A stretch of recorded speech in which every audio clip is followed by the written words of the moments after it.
They may be backing away, but they are not backing down. Firework over here.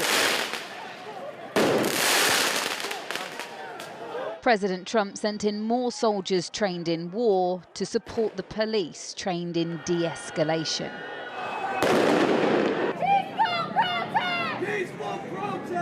Despite the calls for a peaceful protest, we have seen anything but that in the last few minutes.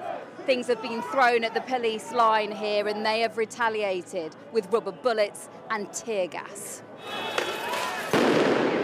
The protest started after a number of raids by ICE, Immigration and Customs Enforcement, who, on the orders of the president, detained people suspected of being in LA illegally.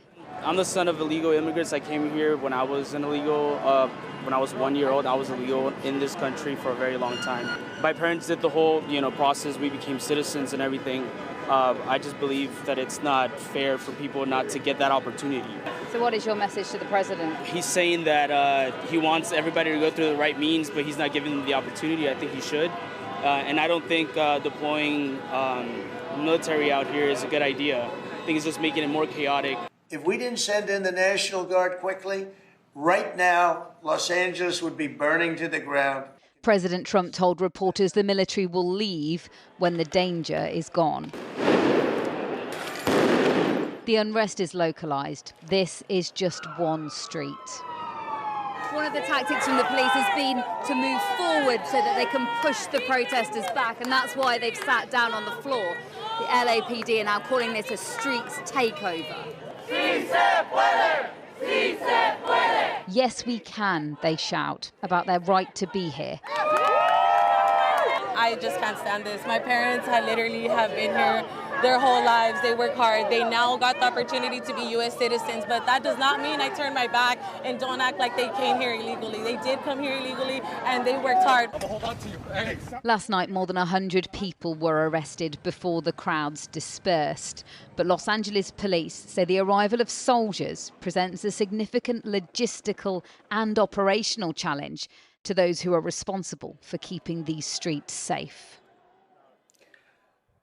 And Stacey is in LA for us tonight. Stacey, there seems to be little signs of tensions easing there.